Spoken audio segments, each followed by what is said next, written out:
হ্যাঁ this is Arif from life travel quick একটা video বানাবো আর কি, সেটা হচ্ছে স্কিল ভিসা নিয়ে।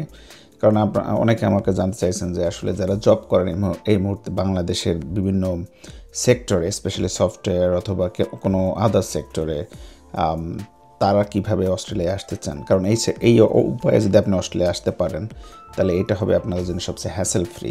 তো চলুন আমি আমার স্ক্রিনটা শেয়ার দিই, এখনই দেখিয়ে দিই যে আপনাদেরকে কী কী অপশন এখন আছে। কারণ স্কিল ভিসা যেটা অস্ট্রেলিয়ায় বলে হচ্ছে +482, এটা কিন্তু অনেক চেঞ্জ হয়েছে আর কি। তো চেঞ্জ হয়ে কী অবস্থা হয়েছে আর কি, এখন এটা সুবিধা হয়েছে আমাদের জন্য নাকি অসুবিধা হয়েছে, নাকি যারা আসতে পারতো আগে এখন আসতে পারবে না, নাকি এখন আরও বেশি সুযোগ তৈরি হয়েছে, এগুলো সব আমি ডিসকাস করব আমার ওই স্ক্রিন শেয়ার করার পরে। চলুন আমরা ওখানে যাই। সো আপনারা আমার স্ক্রিন দেখতে পাচ্ছেন এই মুহূর্তে। সো এখানে দেখেন +482 যে ভিসাটার কথা আমি বলতেছি আর কি। সো +482 বেসিকলি বলা হচ্ছে স্কিলস ইন ডিমান্ড, মানে স্কিলগুলা অস্ট্রেলিয়াতে তেমন একটা নাই অথবা ওইভাবে প্রডিউস হচ্ছে না এখানে। তখন ওরা করে কি, দেশের বাইরে থেকে লোক নিয়ে আসে। তো কী ধরনের ক্যাটাগরিগুলো আছে, কীভাবে আসতে পারেন সেগুলো আসলে ব্যাখ্যা করি। সো +482 বেসিক্যালি 3টা ক্যাটাগরি আছে। প্রথম ক্যাটাগরি ওরা বলতেছে কোর স্কিলস স্ট্রিম, মানে যেগুলো হচ্ছে খুবই কোর স্কিল কি সেটা আমি আপনাকে বলতেছি details.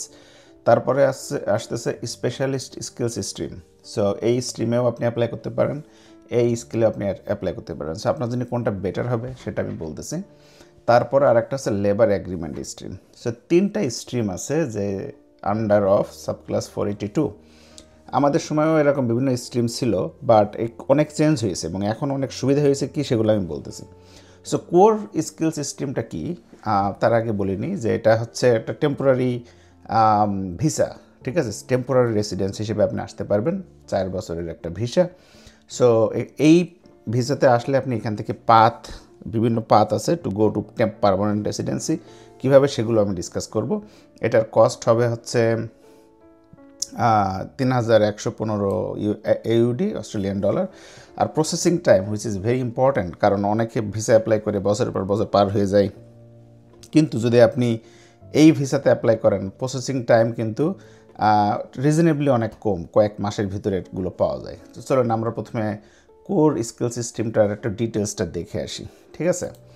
So core skill stream এর ক্ষেত্রে কি বলতেছে, আমি কিন্তু আপনাকে রেফারেন্স দিতেছি পুরো ইমি বা হোম অ্যাফেয়ার্স অফ অস্ট্রেলিয়ার যে ওয়েবসাইট, সেখান থেকে আপনারা এগুলো দেখতে পারবেন। আমি দরকার হয় লিঙ্কটাও ডেসক্রিপশনে দিয়ে দেবো, ওইখান থেকে আপনারা দেখে নিন। সো এইখানে জিনিসটা আরও ডিটেলস আকারে পাওয়া যাবে, আর আমি আপনাদেরকে কিছু টিপস দেবো অবশ্যই। সেটা হচ্ছে এই যে দেখেন কি বলতেছে, 4 থেকে 5 বছরের জন্য এখানে থাকা যাবে। 4 বছর মানে আমাদের সবার 5 বছর আছে, হংকংয়ের যারা পাসপোর্ট আছে তাদের। সো 5 বছরের কথা ভুলে যান। এই 4 বছরের ভিতরে আপনাকে পিআর পাওয়ার একটা পাথ আছে। এখানে বলতেছে যে if eligible apply for permanent residency. So এই অপশনটা এখানে আছে, ঠিক আছে। সো আপনি যদি এই ভিসাতে আসেন, যেমন আমি কিন্তু এই ধরনের ভিসাতে আসছি, সো এখন আমি এই দেশের সিটিজেন। সো আপনি বুঝতেই পারতেছেন যে সব কিছুই হবে যদি আপনারা এখানে আসতে পারেন। কিন্তু আসাটার উপায়টা কী সেটা এখন আমি বলি। এই যে সি অল কন্ডিশন আর চেক ইউর এলিজিবিলিটি, এই দুটো খুবই ইম্পর্টেন্ট, রাইট। সো কন্ডিশনটা আগে আমরা দেখে নিই, তারপরে এলিজিবিলিটি দেখব। সো কন্ডিশনের ক্ষেত্রে মোটামুটি আমরা ধরে নিই যে কন্ডিশনে আমাদের কোনো সমস্যা হবে না। কি, তো আমরা কোর স্কিলসের যে স্ট্রিমটা সেটা দেখতেছি, রাইট। তো সেখানে বলতেছে যে কি কন্ডিশন আছে দেখেন, নট বি ডিস্ট্রাকটিভ। এর মানে কি, এর মানে হচ্ছে you must not become involve in activities destructive or violence threatening harm to Australian community. মানে অস্ট্রেলিয়াতে কোনো খারাপ কাজ করতে পারবেন না, অস্ট্রেলিয়ার কমিউনিটির পর থ্রেট না আপনি, হ্যাঁ। তারপরে এক্সট্রিমিজম করতে পারবেন না। কে করে বলেন বাইরে থেকে এসে, আমরা তো কখনো করি না। সো এটা একটা করা যাবে না, মানে আপনি ডিস্টার্ব করতে পারবেন না, মেন কথা হচ্ছে এটা। তারপরে কি, মেইনটেন অ্যাডাকুয়েট হেলথ ইন্স্যুরেন্স। তো সবাই মোটামুটি কন্ডিশনে হেলথ ইন্স্যুরেন্সকে অ্যাড করে দেয় এখন গভর্নমেন্ট। তার মানে হচ্ছে এই আপনার হেলথ ইন্স্যুরেন্সের লাইবিলিটি আপনাকে নিতে হবে। অর্থাৎ আপনি অস্ট্রেলিয়াতে আসবেন, এই ভিসাতে যদি আপনি আসেন, তখন আপনাকে অবশ্যই দেখাতে হবে অস্ট্রেলিয়াকে, দেখো আমার এখানে হেলথ ইন্স্যুরেন্স আমি কিনে রাখছি, প্রতি মাসে মাসে আমি $200 করে হেলথ ইন্স্যুরেন্সকে দিই। এবং হেলথ ইন্স্যুরেন্সের আবার বিভিন্ন ধরনের টাইপ আছে, ওখানে বলে দেওয়া আছে যে যারা বাইরে থেকে জব নিয়ে আসে তাদের কী টাইপের হেলথ ইন্স্যুরেন্স মেনটেন করতে হবে। সো ওরা অলরেডি সব জানে আমাদের এখানকার হেলথ ইন্স্যুরেন্সগুলো। সো আপনাকে ওটা নিয়ে টেনশন করা লাগবে না, আমি শুধু বললেই হবে যে আমি এই ভিসাতে আসছি, তখন ওরা আপনাকে ওই প্যাকেজ ধরাই দিবে যে কত টাকা লাগবে। সো এই ধরনের আর কি অপশনগুলো আছে। সো হেলথ ইন্স্যুরেন্স রাখতে হবে আপনাকে, সবাই রাখবে অবশ্যই। তারপরে বলতেছে must not work must only work in nominated occupation. তার মানে হচ্ছে যে আপনাকে নমিনেটেড অকুপেশনে কাজ করতে হবে। এটা কি আমি বলতেছি, তার মানে ধরেন আপনি সফটওয়্যার ইঞ্জিনিয়ার হিসেবে দেশে আসলেন, এসে এখন আপনি সফটওয়্যার ইঞ্জিনিয়ারিং জব না করে আপনি অন্য কিছু করতেছেন, যেটা কিনা আপনার ক্যাটাগরি, যে ক্যাটাগরিতে আনছে ওই ক্যাটাগরি জব আপনি করতেছেন না, তাহলে হবে না। এই ধরনের কন্ডিশন যদি আপনাকে ওরা ধরতে পারে যে আপনি মেনটেন করতেছেন না, তাহলে ওরা কিন্তু যে কোনো সময় ভিসা ক্যান্সেল করে দিবে আর কি। সো এগুলো হচ্ছে কন্ডিশন। কিন্তু কন্ডিশনের চেয়ে বেশি ইম্পর্টেন্ট আমাদের জানা দরকার আছে আমি এলিজিবল কিনা, মানে আমি কি আদৌ এই ভিসা পাওয়ার যোগ্য কিনা। তো চলুন আমরা ওইটা আগে দেখে আসি। সো এলিজিবিলিটিতে কী কী বলতেছে এটা দেখেন। আমার মনে হয় এইটা দেখার পরে আমরা আজকে এটা শেষ করব, কারণ বড় হয়ে যাবে ভিডিও। নেক্সট ভিডিওতে আমরা যে আর দুইটা স্ট্রিম আছে সেগুলি নিয়ে আলোচনা করব একটার পর একটা। সো কোর স্কিল স্ট্রিমের ক্ষেত্রে এলিজিবিলিটি কী বলতেছে, খুবই ইন্টারেস্টিং। নাম্বার 1, আমাদের সময় একটা এজ ছিল 40 এজের পরে যদি হতো তাহলে অ্যাপ্লাই করা যেত না, বা 41 এরকম কিছু একটা ছিল। বাট এখন বলতেছে there is no age requirement for this visa. Can you think about this? So আপনি একজন এক্সপার্ট, একজন মানে সফটওয়্যার ইঞ্জিনিয়ার বা এনি আদার অকুপেশনের লিস্টগুলো কী আমি আরেকবার দেখাবো। সো তার ভিতরে যদি আপনি থাকেন, আপনার এজ ডাজন্ট ম্যাটার, আপনি যে কোনো সময় অ্যাপ্লাই করতে পারবেন, করে এই ভিসাতে অস্ট্রেলিয়াতে আসে পার্মানেন্ট রেসিডেন্স হয়ে যেতে পারবেন without any restriction of your age. So amazing. আমি ডিটেলস পরে বলতেছি। Be the holder of an appropriate visa. So obviously আপনাকে যদি অস্ট্রেলিয়ার বাইরে হন, আপনার তার ভিসার দরকার নেই, আপনি ওই দেশে অ্যাপ্লাই করেই ভিসা পাবেন। আর যদি আপনি অস্ট্রেলিয়া থেকে অ্যাপ্লাই করেন, কারণ এটা কিন্তু অস্ট্রেলিয়া থেকে অ্যাপ্লাই করা যায়, তাহলে বলা হয়েছে যে আপনার এই ধরনের ভিসাগুলো থাকতে হবে, which you don't need to worry about. তারপরে কি বলতেছে, have complied with previous visa condition. ওই যে এর আগে কন্ডিশনগুলো দেখালাম সেগুলো আপনি কমপ্লাই করতেছেন কিনা। Now very important, be nominated by an approved sponsor. So এইটা হচ্ছে খুব ইম্পর্ট্যান্ট, কারণ এই ভিসাগুলো কিন্তু খুব সহজ মনে হলে এগুলো কিন্তু অত সহজ না, বিকজ আপনাকে একটা স্পন্সর জোগাড় করতে হবে। স্পন্সর মানে কি, যে আপনাকে স্পন্সর করবে। ঠিক আছে, এখানে কী লিখছে দেখেন, before you can apply for এই স্ট্রিমে, মানে স্কিল যে ভিসাটা আছে, ইউর প্রপোজড এমপ্লয়ার, আপনার যে company, will need to submit a nomination application for you. This will only be able to do this if they are an approved sponsor or have at least submitted an application to become a standard business sponsor. মোট কথা হচ্ছে এই, আপনার একজন employer, company লাগবে, যে আপনাকে বলবে যে হ্যাঁ ইউ আর ওয়েলকাম, আমি তোমার হয়ে অ্যাপ্লাই করব এই ভিসা, তুমি আমার অফিসে এসে কাজ করবা। সিম্পলি তার মানে আসলে ঘুরে ফিরে কী হলো, আপনি একজন স্কিলড এমপ্লয়ি বাংলাদেশে, যেখানে আপনি একজন সফটওয়্যার ইঞ্জিনিয়ার, বা আপনি একজন ডেভেলপার, বা আপনি একজন ব্যাংকার, আপনি একজন, মানে অস্ট্রেলিয়াতে 1000 অকুপেশন আছে, যে কোনো একটা অকুপেশনের ভিতরে আপনি আছেন এবং আপনি স্কিলড। সো আপনি স্কিল কিনা তার বিভিন্ন ক্রাইটেরিয়া আছে, সেগুলো আপনি করেছেন। করার পরে আপনি অস্ট্রেলিয়াতে অ্যাপ্লাই করছেন বিভিন্ন ওয়েবসাইটে করে, আপনার একটা কোম্পানি আপনাকে ইন্টারভিউ নিয়ে খুশি, তারা আপনাকে নিতে চায়, তখন সে আপনাকে এই ভিসাটা অফার করবে। ঠিক আছে, সো ওই কোম্পানি ম্যানেজ করাটা বা স্পন্সর পাওয়াটা বলা হচ্ছে এটা be nominated by a approved sponsor. এখানে কিন্তু একটা জিনিস বলতেছে, ওরা বলতেছে your employer must be nominated you to fill an occupation specified on the core skill occupation list. So আপনি যদি ওই কোর স্কিল স্ট্রিম দিয়ে আসতে চান, তাহলে আপনার অকুপেশনটা হতে হবে এই লিস্টের ভিতরে। এখন আপনি এখানে আসেন যে আপনার অকুপেশন লিস্টটা কী। অকুপেশন লিস্ট অনেক বড়, সো আপনার ওটা নিয়ে ওয়ারিড হওয়ার কিছুই নাই। আপনি কী ধরনের অকুপেশন, সো আমরা বলতেছি 482, ইজন্ট ইট, এটা কোর স্কিল স্ট্রিম, টিক মেরে দেন, দেখেন এবার সার্চ দেন। আমি এই লিঙ্কটা ডেসক্রিপশন দিয়ে দেবো। এখানে আপনি দিলেন লেটস এ সফটওয়্যার ইঞ্জিনিয়ার, যেটা আমি সবসময় দেখি।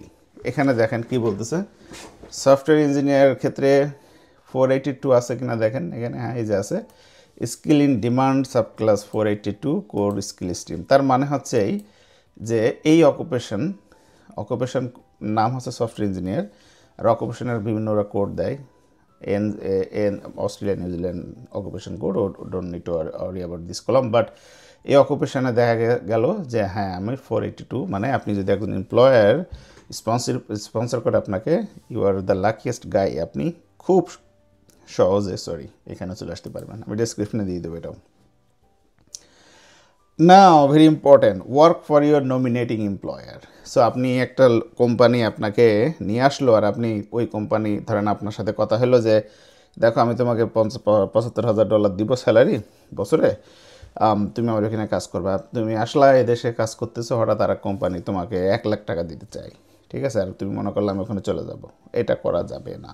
That is what it Sage, work for your nominating employer. So ওই নমিনেশন তো দিস ওই এমপ্লয়ার, ওই কোম্পানি তোমাকে ডকুমেন্টস দিয়ে নিয়ে আসছে। সো তুমি আর এক কোম্পানিতে চলে যেতে পারবা না। হ্যাঁ, আর এক কোম্পানিতে চলে যেতে পারবা, কোনো সমস্যা নেই, যদি ওই কোম্পানিও তোমাকে স্পন্সরশিপ দিতে রাজি হয়, ঠিক আছে। কিন্তু এমনি নর্মালি এখানে তো কোম্পানির অভাব নাই, জবও সহজে পাওয়া যায়, কিন্তু ছেড়ে যাওয়া যাবে না, আর কি ওই কোম্পানিতে থাকতে হবে। যদি আমি ছেড়ে যেতে পারি তখন আমার ভিসাও চলে যাবে। ভিসা কিন্তু এই কোম্পানির সাথে টাই লাগানো আছে, খুব ভেরি ইম্পর্ট্যান্ট। তারপরে আর কি বলছে, এগুলো তো খুব ইম্পর্ট্যান্ট, এর পরেরগুলো জানতে হবে, এটা ছাড়া কিন্তু হবে না। Relevant skills, qualification, employment background to perform occupation. তার মানে হচ্ছে আপনাকে তো রিলেটেড যে স্কিল এবং কোয়ালিফিকেশান না হলে তো আর কোম্পানি আপনাকে নিচ্ছে না। তা সেগুলো প্রমাণ করবেন কীভাবে? সেগুলো প্রমাণ করার জন্য আপনাকে ওই করতে হবে, যে আপনার স্কিলগুলোর আপনাকে করতে হবে, স্কিল অ্যাসেসমেন্ট করতে হবে বেসিক্যালি। কী ধরনের স্কিল অ্যাসেসমেন্ট? এই যে এখানে must undertake skill assessment to demonstrate that you have the skills. So আপনি যদি বলেন আমি এখন সফটওয়্যার ইঞ্জিনিয়ার, ওকে, তাহলে তুমি সফটওয়্যার ইঞ্জিনিয়ার, তার মানে নিশ্চয়ই তোমার একটা ডিগ্রি আছে, দেখি ডিগ্রি দেখাও। তোমার তো এক্সপার্ট, তুমি বলতেছো 5 বছরের, তোমার এক্সপিরিয়েন্সগুলো দেখাও। তো সব ডকুমেন্টস নিয়ে এসে এবার এখানে অ্যাসেসমেন্ট বডি আছে, যেমন সফটওয়্যার ইঞ্জিনিয়ারের জন্য Australian computer council, ACS, Australian computer society, তাদের কাছে যেতে হবে, গিয়ে এগুলো দিতে হবে। তারা টাকা নেয় $300-500 দিয়ে, তোমার আপনার এই সব ডকুমেন্টসগুলো দিতে হবে। তো ওরা এডুকেশনকেও অ্যাসেস করে দিবে। সো এডুকেশন যখন আমি ডকুমেন্টস, ওরা চাবে যে তুমি আমাকে তোমার ট্রান্সক্রিপ্ট দাও, তোমার সার্টিফিকেট দাও, সব কপি চাবে আর কি। ওরা ওইগুলো দেখবে যে ওইটা ওদের অস্ট্রেলিয়ান স্ট্যান্ডার্ডে কীভাবে আছে, সে অনুযায়ী একটা অ্যাসেসমেন্ট করে দিবে যে হ্যাঁ তুমি আমাদের অস্ট্রেলিয়ার রেসপেক্টিভে, তুমি বলতেছো গ্রাজুয়েট, বাট আমি তোমাকে ডিপ্লোমা সার্টিফাইড করলাম, তোমার মাস্টার্স আছে, আমি তোমাকে গ্রাজুয়েট দিলাম। সো এই ধরনের দেয় কিন্তু, এবং এটার পরে পয়েন্ট আছে, সেগুলো নিয়ে কথা বলতেছি। সো এটা করতেই হবে, ভেরি ইম্পর্ট্যান্ট। তারপরে have worked in your nominated occupation for a related field for at least 1 year। তার মানে মাত্র 1 বছরের এক্সপিরিয়েন্স হলেই হয়ে যাচ্ছে। এই যে মানে কোনো কোম্পানি তো 1 বছরের এক্সপিরিয়েন্স নেয় না, বাট ধরেন কোনো একটা কোম্পানি আপনাকে নিতে রাজি হলো, তার দেখাতে হবে আপনার অ্যাটলিস্ট 1 বছরের এক্সপিরিয়েন্স আছে। Have a positive skill assessment. Skill অ্যাসেসমেন্টের রেজাল্টটা পজিটিভ হতে হবে, অর্থাৎ আমি ডকুমেন্ট সব দিলাম, স্কিল অ্যাসেস করে বললো না তুমি বলতেছো যে তোমার ডিগ্রি আছে কম্পিউটারে, না আসলে আমি তোমার এটা দেখে মনে হয়েছে you are not good enough, negative. So negative করা যাবে না।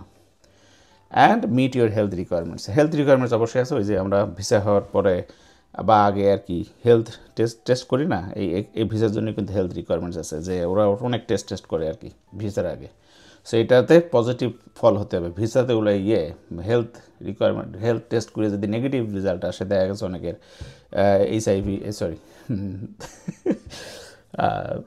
অনেকের হেপাটাইটিস BT এসব আছে।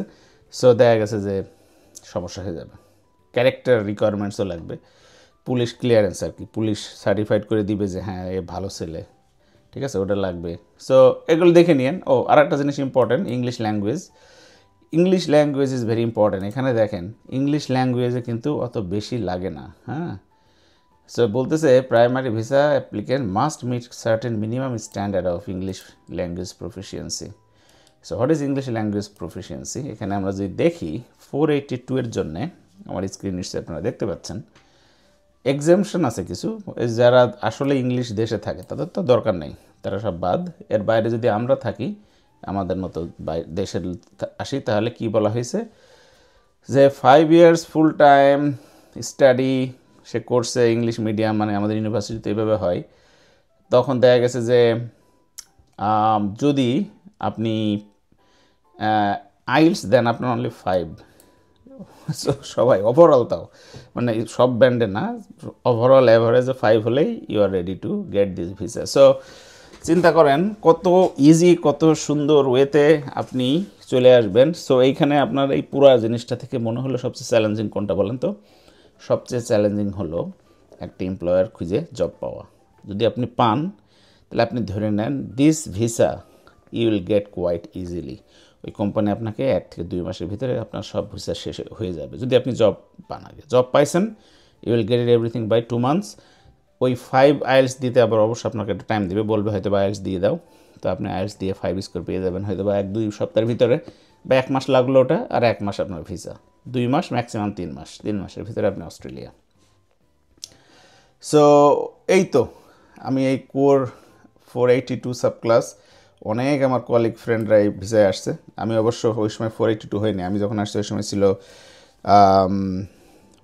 452 মেবি, ভুলে গেছি, সরি ফর দ্যাট। বাট 482 পর ইন্ট্রোডিউস হয়েছে। বাট এই যে অনেক কিছু মানে এক্সাম করে দিয়েছে, এজ লাগবে না। ও আরেকটা জিনিস এখানে কিন্তু ভালো জিনিস, সেটা হচ্ছে স্যালারি।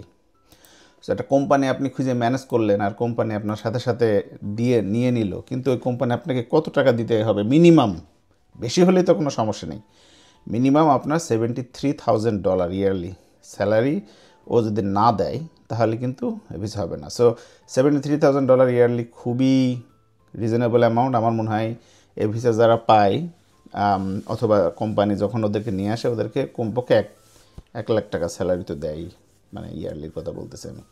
সো বেশিই দেয় আসলে, 1 লাখের একটু বেশি হয়তো হবে, বাট 73 ইজ মিনিমাম। সো $73,000 যদি কোম্পানি আপনাকে স্যালারি দেয় তাহলে আপনি চলে আসতে পারতেছেন, মানে ওটা একটা কন্ডিশনের ভিতরে আছে কোথাও, দেখি এখানে কোথায় যেন এটা লেখা আছে,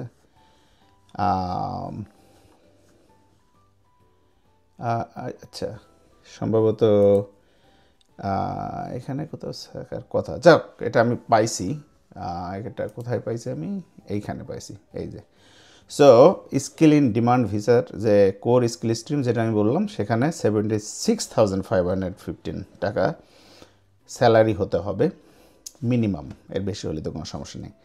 আর নেক্সট দিন আমি স্পেশালিস্ট স্কিল নিয়ে স্ট্রিম নিয়ে কথা বলবো। এটা খুবই সিম্পল একটা হয়তো হবে, বাট আমি যারা আরও বেশি এক্সপার্ট, ধরেন যারা 10-12 বছরের এক্সপিরিয়েন্স বা 15 বছর আমাদের মতো যাদের এক্সপিরিয়েন্স বেশি আর কি, তারা এই 141,000 স্যালারি যদি কোনো কোম্পানি দেয় এবং আপনাকে স্পন্সর করে মিনিমাম, তাহলে আপনি ইজিলি চলে আসতে পারবেন। সো এই 141 is very reasonable here as well, experience যাদের বেশি।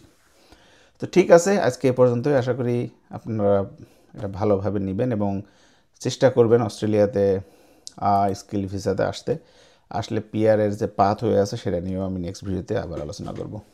সো যদি ভালো লাগে লাইক শেয়ার করেন, কোশ্চেন থাকলে ওয়েলকাম, আমি সবসময় রিপ্লাই দিই প্রতিটা কোশ্চেনের, একটা কোশ্চেনও লেফট করি না। যে কোনো ধরনের কোশ্চেন স্কিল ভিসা রিলেটেড আমাকে করতে পারেন, আর সাবস্ক্রাইব করতে পারেন আমার চ্যানেল। ভালো থাকেন, বাই।